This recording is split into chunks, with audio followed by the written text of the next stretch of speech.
reforma tributária. Aí eu vou propor o que eu propus a vida inteira, em livro escrito em 95, um tributo progressivo sobre lucros e dividendos. Na hora que o PT propõe, o cara pega, o Paulo Guedes diz na cara deles, assim, lá na comissão: pô, vocês tiveram 13 anos no poder, por que não fizeram? Aí vamos privatizar. Pô, o que vocês querem? Manter essa porra estatal para encher de companheiro e roubar e tal, não sei o quê. Tá aqui os documentos, os dossiês. O Palocci é réu confesso, cacete. Desculpa, o Palocci é réu confesso de ter roubado 100 milhões de reais. E o Palocci não é periférico, não. O Palocci era o lugar-tenente que comandou a economia do Brasil. E eu lá, ajudando. E agora eu virei o inimigo preferencial, então aguenta. Aguenta, nós vamos fazer essa discussão e na luta a gente vê quem faz o quê. Nós do PDT vamos fazer isso. Pedir das lideranças majoritárias do Congresso que obriguem o Bolsonaro a jogar dentro das regras do jogo democrático. Segundo, vamos pedir modestamente aquilo que for possível de contenção de dano. A gente vai trocando. Diminuímos 2 aninhos na idade mínima dos professores. Não é nada, não é nada, não é nada. Mas estamos ali, fustigando, não fazendo de conta que a agenda não está aí e tal. E agora nós vamos apresentar uma proposta alternativa de reforma previdenciária, apresentaremos uma reforma tributária alternativa, temos a ideia completa, com o número, de onde é que vem o dinheiro e tal, não vai ser aproveitado nada, mas nós não vamos fazer de conta, porque amanhã vamos ao poder e não queremos sofrer essa história de que, porque você estava... eu propus e vocês ficaram contra e não propuseram, não viram o problema. Isso é que destrói a confiabilidade da política. É você dizer qualquer coisa que todo mundo quer ouvir na véspera da eleição, se elege ao Zema. O Zema não disse, para eu, não sei o quê, pagam uma fortuna para os secretários, no meu governo os secretários vão trabalhar de graça, voluntário, todo mundo, porque isso é o novo. Está lá todo mundo ganhando salário e jeton. E helicóptero para cá e helicóptero para lá, porque não sei o que e tal. Aí, a sacrifício, vamos fazer. O Ceará cobra 8% sobre as grandes heranças, imposto sobre grandes heranças, e Minas Gerais cobra 4%. E a providência nova, corta 80 mil vagas de ensino em tempo integral. O Ceará está avançando para universalizar. E as pessoas vão escolher que tipo de caminho querem. Se novo é este tipo de aberração, boa sorte. Sigam pelo novo, eu vou ficar no velho, né, da decência, do compromisso nacional e do compromisso popular. Oscar Felipe, chance de passar deste assunto é uma variável desta análise. Se nós deixarmos o assunto ser ferido no Congresso Nacional sem a rua, a tendência é 3-1 contra nós. Com uma atenuante, eles deram a faculdade às universidades de aderirem ou não. E aí o que eles vão fazer agora? Eles vão começar a violentar os princípios de autonomia da universidade, nomeando pessoas ligadas a eles para reverter a repulsa que as universidades estão tendo. Por exemplo, agora eu estou com encalacrada porque lá no Ceará eu sou amigo de todo mundo. O PT é meu aliado lá no Ceará, o governador é do PT com meu apoio. Só para vocês verem como é que a vida é. Não, mas tudo bem, nenhuma queixa. O PT tem um governo, eu apoiei o governador do Piauí, apoiei o governador do Ceará, apoiei o governador da Bahia, todos do PT. Apoiei o candidato a governador do Acre, do PT, mas isso não vale nada. Mas eu sou filiado ao PDT. Não, eu sei, meu companheiro, eu sei. Eu estou só te usando para passar aqui uma reflexão que vocês pediram. Não tenho prazer nenhum com isso, pode acreditar, não tenho prazer nenhum. Mas repare, lá no Ceará o Conselho Universitário já reuniu e já tirou uma quase unanimidade contra. A Universidade Federal do Ceará não vai aderir. Em paralelo estava acontecendo o processo de escolha do dirigente. Nessa escolha, eles fizeram uma lista que o Conselho Universitário homologou. O mais votado tirou 7.700 votos, o segundo mais votado tirou 2.800 votos e o terceiro mais votado tirou 603 votos. O Bolsonaro acabou de nomear o de 603 votos. E o meu problema? Meu colega, meu aluno e advogado do meu irmão, o cara que foi nomeado. Lá no Ceará é difícil acertar em alguém que não seja meu amigo, né? Mas aconteceu, está lá meninado em pé de guerra, no meio da rua, e eu estou esperando mineiramente que a onda passe para poder chegar sem dar opinião sobre o assunto. Então, repare, e isso funciona. Se você for para a rua e atuar, é possível que o Congresso preste atenção, porque está se erodindo a vocação do Congresso de passar pano, de dizer amém a tudo do Bolsonaro. Quando o interesse é orgânico da plutocracia, do baronato financeiro, não é o Bolsonaro, é esse interesse de fora. Por exemplo, quem comandou a reforma da Previdência não foi o Bolsonaro, pelo Bolsonaro não tinha passado. Quem comandou foi o Rodrigo Maia. Eu discordo do Rodrigo Maia, mas o Rodrigo Maia está cumprindo um papel exemplar nessa tarefa de garantir. Por exemplo, o Bolsonaro, no primeiro mês, foi aos Estados Unidos, se comprometeu e envolveu o Brasil numa escaramuça bélica com a Venezuela. Vê se pode.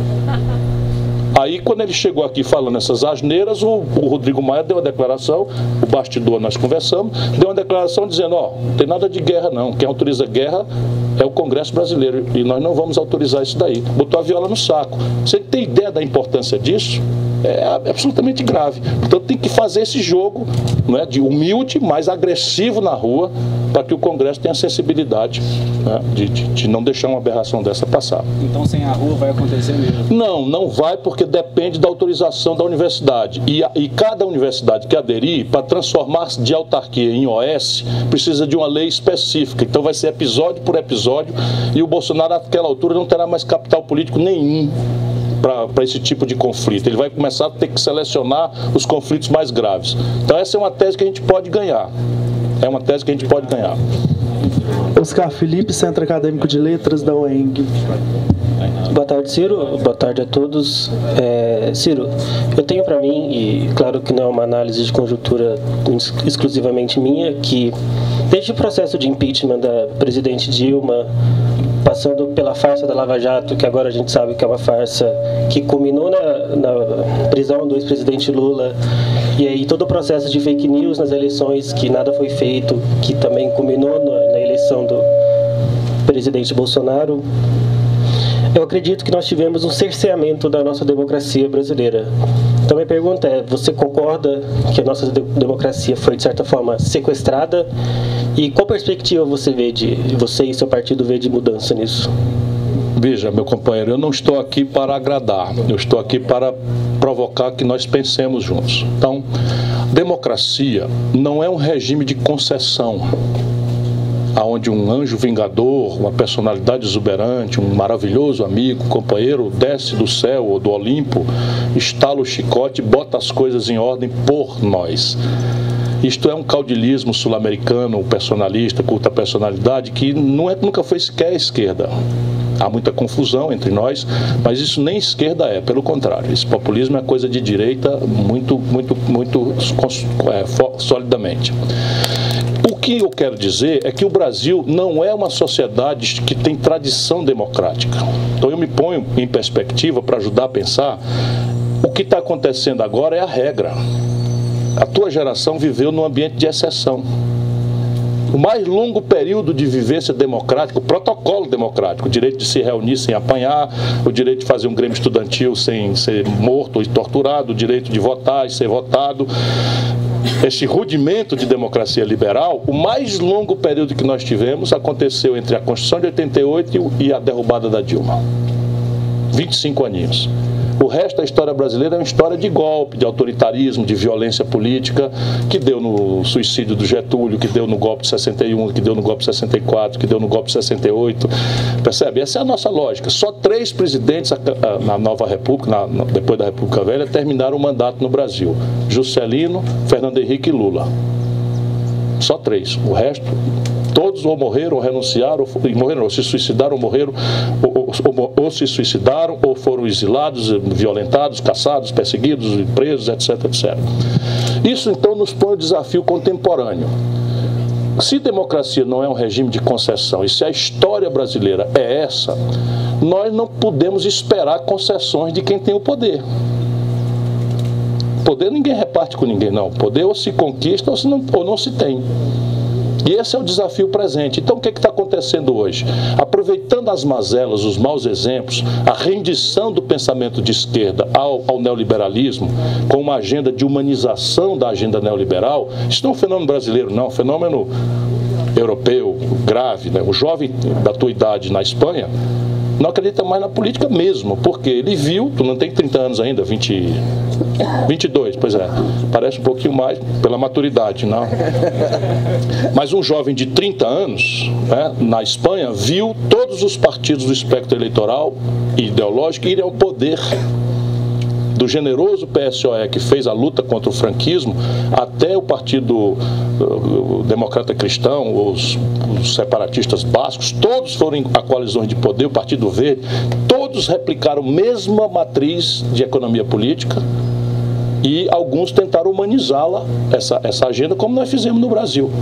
E o fato é que essa coisa na Espanha, e como entre nós, garante que hoje esse jovem de 30 anos que assistiu todas as versões replicarem a mesma estratégia, ele não acredita mais na linguagem. E ele, entre 18 e 25 anos, 42% estão desempregados, que é a questão do Brasil. Aqui entre nós não chega a 42%, mas já passa de 35% o desemprego entre os garotos de 18 a 25 anos. Então, a democracia representativa no mundo está em crise. Então, as suas organizações, as suas linguagens, elas estão todas em xeque. Partido político não tem mais merecimento, acatamento, as pessoas não conseguem entender essa lógica. As postulações modernizantes de reforma política que estão no imaginário nosso, todas frequentam uma ilusão. É de que haveria uma instituição na ciência política, na experiência comparada do mundo, que substituiria um cidadão empoderado, lúcido, participante, agressivo, por uma engenhoca que vai garantir que o céu desce para a terra sem a gente fazer um sacrifício de se expor e de ter militância. Essa é a grande questão moderna no Brasil e do mundo. Para nós brasileiros, a caricatura pode ajudar, porque a minha geração, por exemplo, ganhou todas. Eu tenho 61 anos. E nós acreditamos no milagre da política, porque nós, na política, ganhamos todas. Não é brinquedo, não. A gente tinha uma ditadura que matava, torturava, não sei o que e tal. Nós lutamos pela redemocratização, tinha foco, anistia, eleição direta, constituinte. Vamos lá, ganhamos 1, 2, 3, ganhamos todas. Todas, a nossa geração ganhou todas. Aí tinha um processo hiperinflacionário, não sei o que, eu já estava taludinho, 35 anos, vamos lá, ganhamos também. Então a gente acredita no milagre da política, vocês não acreditam mais. É preciso acreditar, mas não... Hein? Isso que eu estou fazendo aqui. Eu estou fazendo aqui é isso. O Brasil pode crescer, o Brasil pode se superar, o Brasil tem caminhos, mas numa democracia, ou você exercita a cidadania, se informa, tem a ideia, milita, para de acreditar em mula sem cabeça, salvador da pátria, anjo vingador. Eles têm um papel. Cada um de nós tem um papel de agitar, de ser referência, de ser vanguarda, mas a massa tem que estar, né? Por isso que eu sou o cirão da massa. A massa tem que estar ligada. Pessoal, infelizmente o Ciro precisa de ir embora daqui a pouquinho, porque ele precisa de pegar um voo. Vou ver o Gael hoje. A gente espera agora. Faz 12 dias que eu não vejo. Ideia, exemplo e militância. Não dá. Aí, como a gente não... Bora fazer mais umas 4 quebra-queixo aí, Geri. Então, beleza. Professor Adriano está inscrito. Não faz discurso. Pergunta e eu respondo. Tá. Dá jeito de governar o Brasil com a Rede Globo, para simplificar? Tem jeito de governar, porque você pode perfeitamente criar uma linha de financiamento de cooperativas de jornalistas e produtores culturais e repartir a verba publicitária do governo federal, não por mídia técnica, mas para estimular e fomentar a difusão de alternativas de informação. Credenciar canais de televisão para os sindicatos, credenciar canais de televisão para os grêmios estudantis, para as universidades, entupir o universo de oferta de alternativas. Ciro. Digo mais, peraí. Mas você acredita que é possível? Sim, acredito. Por isso que eu topei ter coragem de ser candidato a presidente. Essa mídia sabotadora. O poder não se compraz com o vácuo e ninguém dá poder. Nós temos que tomar o poder deles. A Rede Globo queria o Alckmin. A Rede Globo topava o Meirelles. A Rede Globo tentou detonar para cima o Amoedo. E a Rede Globo engoliu o Bolsonaro. Essas lições aí a gente da esquerda precisa aprender. A Rede Globo queria o Aureliano Chaves. A Rede Globo aceitava o Ulisses Guimarães de muito bom grado. A Rede Globo aceitava não sei quem, lançou o Afif, fez o diabo pelo Afif nas primeiras eleições diretas do Brasil, e a Rede Globo engoliu o Collor. A Rede Globo não queria o Collor. Ou seja, o que nós não temos sido capazes é de fazer o nosso povo. E peraí um pouquinho, e o Lula não foi presidente 13 anos e a Dilma? Cadê a Rede Globo? Opa! Não é esse o nosso problema, sendo esse um agravante do nosso problema. Nosso problema é o baronato. Esse é o nosso problema, é a plutocracia rentista. 10 mil famílias que controlam a grana. Ciro, então, bem rapidamente, é possível pagar essa dívida pública sem aceitar essa total retirada de direito, essa opressão, esse aumento da desigualdade? Sim!